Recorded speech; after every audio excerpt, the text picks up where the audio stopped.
नमस्कार. तर हे आमचे लाडाची स्वरा बोलण्यामध्ये अतिशय चतुर. तर आज त्याची थोडीशी तब्येत खराब होती म्हणून त्यानं शाळेला सुट्टी घेतलेली आणि ती इकडे एक काम करत बसलेली. तर तिनं मस्त अशी बावलीला वेणी घातलेली. आज जायचं होतं अमोल सरांना पुण्याला, कारण की 10 दिवसाची सुट्टी घेतलेली संपली होती आणि तिकीट बुक केलं होतं रेल्वेचं. त्यामुळं अमोल सरांना सोडायला जायचं होतं आपल्याला धाराशिवच्या रेल्वे स्टेशनला. रस्त्यानं जाताना लागलं जनता विद्यालय आणि याच शाळेमध्ये आम्ही 8वी ते 12वी पर्यंत शिक्षण पूर्ण केलं. आणि हे एडशीचं रेल्वे स्टेशन. तर आपल्या गावापासून फक्त 5 किलोमीटरच्या अंतरावरचं हे रेल्वे स्टेशन. तर इथे एक्सप्रेस गाड्यांचा थांबा नसल्यामुळे आपल्या सगळ्यांना जायला लागतंय धाराशिवच्या रेल्वे स्टेशनला. रस्त्याने थोडंसं पुढे गेल्यावर आपल्याला दिसला एडशी गावातला आरबी कंपनीचा टोल नाका. धाराशिवला जाताना टोल नाक्याच्या थोडंसं पुढं आळणीचा एक मोठा डॅम लागतो. तर त्या डॅम मध्ये स्वच्छ पाणी व निळसर रंगाचं होतं. त्यामुळे पाहुण्याची इच्छा झाली, परंतु 3:45ला ट्रेन असल्यामुळे आम्ही लवकर जाण्याची घाई. तिथून थोडं पुढे गेल्यावर गड देवदरीची कमान लागते आणि आम्ही लांबूनच पाय पडून रेल्वे स्टेशनकडे निघालो. रेल्वे स्टेशनकडे जाताना रेल्वेचा रस्ता बऱ्यापैकी चांगला होता, त्यामुळे आम्ही लवकर पोहोचलो. आणि आता नवीन बांधकाम झाल्यामुळे पार्किंगचे वगैरे सगळी सोय केली. आणि हो, तुम्हा सगळ्यांचं धाराशिव रेल्वे स्टेशनवरती स्वागत आहे.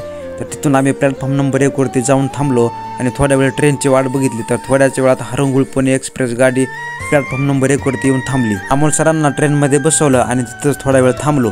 जसजशी ट्रेन निघाली तसं आम्ही पण गावकडचा रस्ता धरला. तर एवढंच होतं आजच्या ब्लॉगमध्ये. तर नंतर भेटूया अशाच नवनवीन ब्लॉगमध्ये. तोपर्यंत काळजी घ्या. नमस्कार.